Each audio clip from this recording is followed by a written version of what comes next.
r/AskReddit what invention has done more harm than good?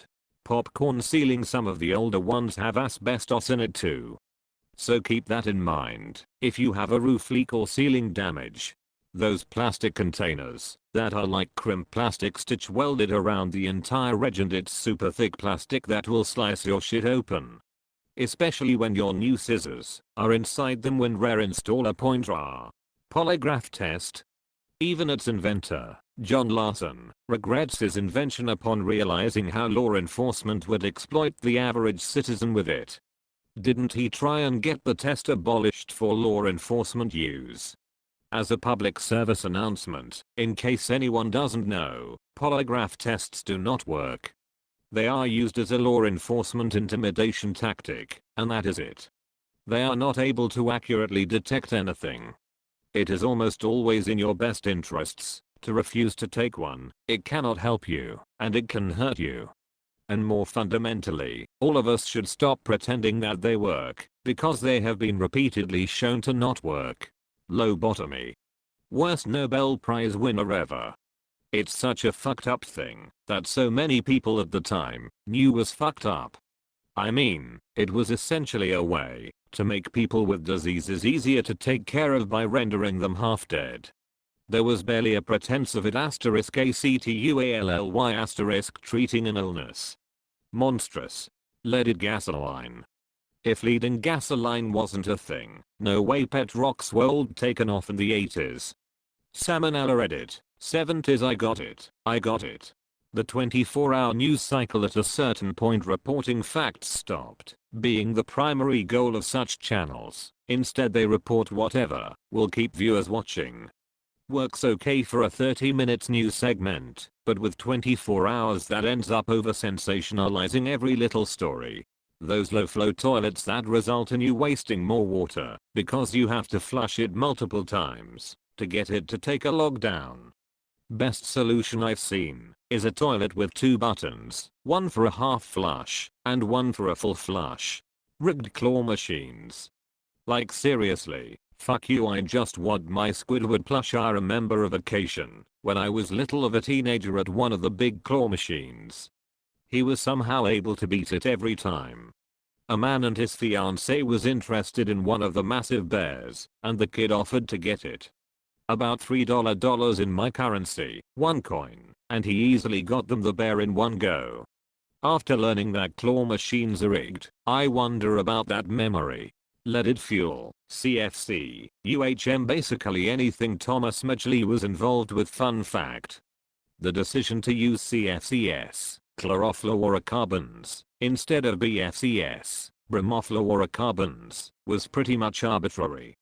Had we decided to use BFCs instead, the ozone layer probably would have been completely destroyed before we even knew what was happening, killing all life.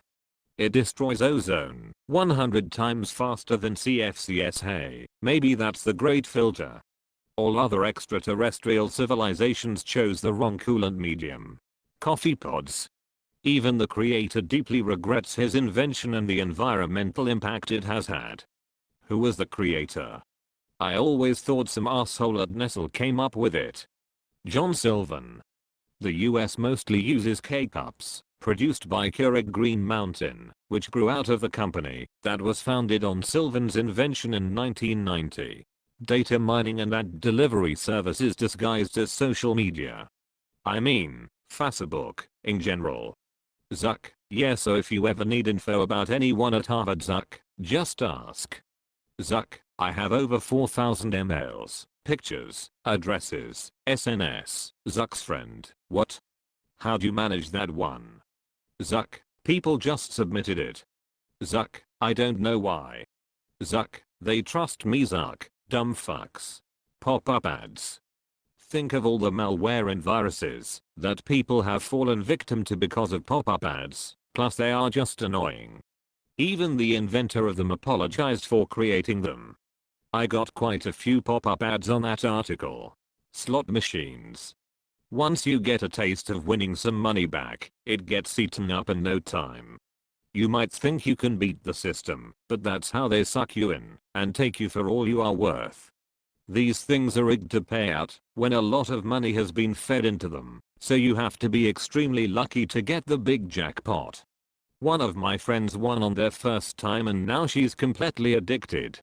She's lost thousands of dollars to gambling, but IDK why people like that still think they are going to get lucky again. If slot machines was profitable to the average person, then they'd be extinct by now. Individually packaged foods and snacks. I work at a grocery store and it's abhorrent to me how much crap there is, and how well it sells. I mean, Christ, yesterday I stocked Nutella to-go packs that are Nutella with pretzel sticks. They are tiny and come in small plastic tubs.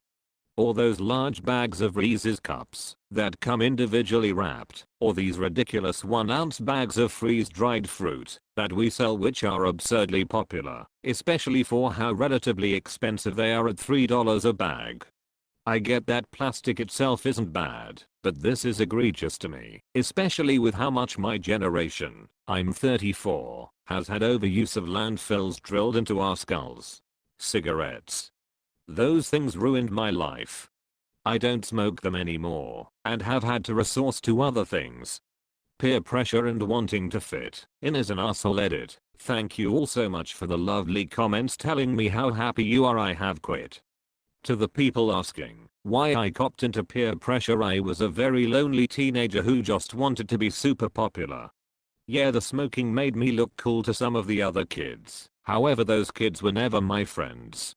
They never liked me for who I really was, which is something you don't want in a friendship. I now have a lot more friends who appreciate me for who I am, and don't need to look cool for them, because I can light up a cigarette, but for my personality. Take care all, and don't touch a cigarette ever. Cigarettes are assholes. I stopped smoking like 5 years ago and still think about them almost every day. It is unreal. The clapper.